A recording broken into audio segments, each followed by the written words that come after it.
Aujourd'hui, vous regardez les jeunes, ils n'ont pas de jeunesse à raconter, ils n'ont pas d'anecdotes. Les réseaux sociaux d'un côté et l'augmentation de la consommation de cocaïne de l'autre, ces sujets-là sont pas différents. Les écrans, comme les couteaux, c'est dangereux, c'est même une arme de destruction massive.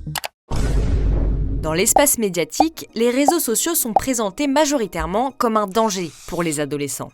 Ils seraient nocifs pour l'apprentissage, le sommeil ou encore la socialisation et rendraient les ados addicts. Mais que dit la science face à ces affirmations ? Pour démêler le vrai du faux, nous avons interrogé Séverine Erel. Elle est coordinatrice du livre « Les enfants et les écrans » qui regroupe plusieurs paroles de scientifiques autour des mythes du numérique. D'après elle, la spécificité des ados, c'est qu'ils sont plus vulnérables face aux réseaux sociaux que les adultes. L'adolescent va être dans une phase d'immaturité cérébrale, donc le cortex préfrontal, il est clairement pas encore suffisamment formé pour pouvoir s'auto-réguler facilement face à des systèmes très prédateurs comme les réseaux sociaux. Donc arrêter de scroller, être capable en fait de contourner le fonctionnement de certains algorithmes, avoir envie absolument de voir ce qui se passe dans la vie des autres adolescents. Les adolescents sont très soumis à ça. Dans le cerveau des ados, le système limbique n'est pas encore tout à fait formé. C'est lui qui permet de réguler les émotions et le besoin d'interagir avec ses pairs. Pas étonnant donc que les réseaux sociaux soient très attractifs pour les jeunes. Entre 12 et 15 ans, ils sont en pleine construction du soi et les réseaux sociaux peuvent être un espace où s'affirmer. Le problème, c'est que cette construction, elle est en cours et du coup aussi, elle peut être fragile parce que en fait, se construire une identité, ça implique aussi parfois de se mettre en comparaison avec les autres adolescents. Ils vont essayer de se comparer à des idéaux corporels qui sont très parfaits et parfois même complètement inatteignables et parfois même modifiés en fait par des filtres. Ces comparaisons peuvent avoir un impact sur la santé mentale et provoquer des troubles du comportement alimentaire ou des visions déformées de l'image corporelle, par exemple. Mais les réseaux sociaux peuvent-ils avoir des conséquences bénéfiques sur le cerveau des ados ? Il existe un temps idéal d'usage du numérique qui se situe entre 1 heure et 2 heures par jour. Un temps modéré, donc qui serait bénéfique pour permettre aux gens de pouvoir discuter, échanger, avoir un terrain commun. C'est plutôt une bonne chose, à la fois pour leurs compétences socio-émotionnelles, mais également pour la qualité de leur santé mentale. En réalité, Séverine Erel déconseille de se concentrer sur le temps d'écran. Le plus important, c'est ce que font les ados sur les réseaux sociaux.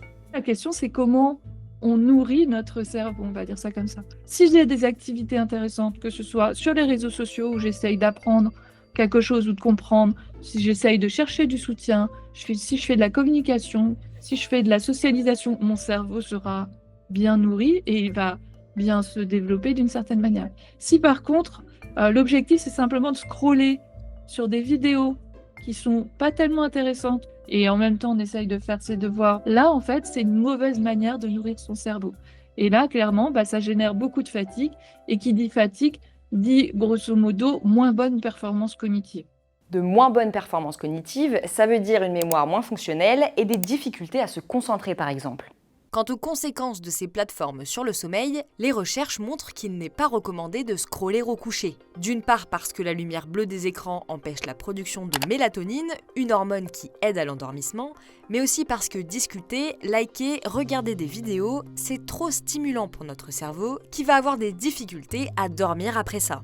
Il y a un autre mécanisme qui revient souvent quand on parle des réseaux sociaux, c'est le circuit de la récompense, qui fait partie du système limbique dont on parlait tout à l'heure.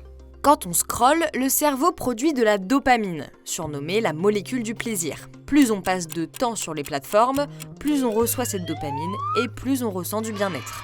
C'est à cause d'elle qu'on entend souvent dire que tous les ados sont accros aux réseaux sociaux. Mais est-ce qu'on peut vraiment parler d'addiction ? Il n'y a pas de consensus scientifique qui établit que les réseaux sociaux sont addictifs, comme c'est le cas pour le tabac ou l'alcool par exemple. Plusieurs chercheurs comme Séverine Erel préfèrent utiliser le terme d'usage problématique. C'est pas qu'une histoire de dopamine et de système de la récompense qui serait dopé, c'est beaucoup plus complexe que ça. On voit que ça peut être plutôt une manière de gérer un stress psychologique. Ça se traduit par un usage compulsif et excessif des réseaux sociaux qui interfère avec les activités de la vie quotidienne et peut instaurer une détresse psychologique. Et les adolescents qui sont concernés sont loin d'être une majorité. Quand on regarde en fait les comportements dérégulés pathologiques face aux réseaux sociaux, on est entre 1,2 et 2,6 vers les 18-25 ans. et peut-être probablement un peu plus chez les ados. Sauf qu'il y a une étude récente qui montre que quand on demande aux ados est-ce que tu es addict, là on est autour de 18% des adolescents qui se représentent comme étant addicts aux réseaux sociaux. Séverine Erel explique que ces usages problématiques concernent surtout des adolescents présentant déjà des vulnérabilités.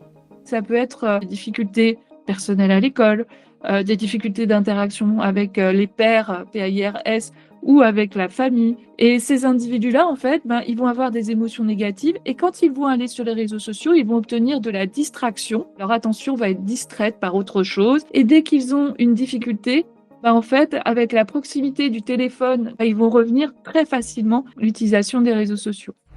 Voilà, on espère que les conséquences des réseaux sociaux sur les adolescents sont un peu plus claires pour vous.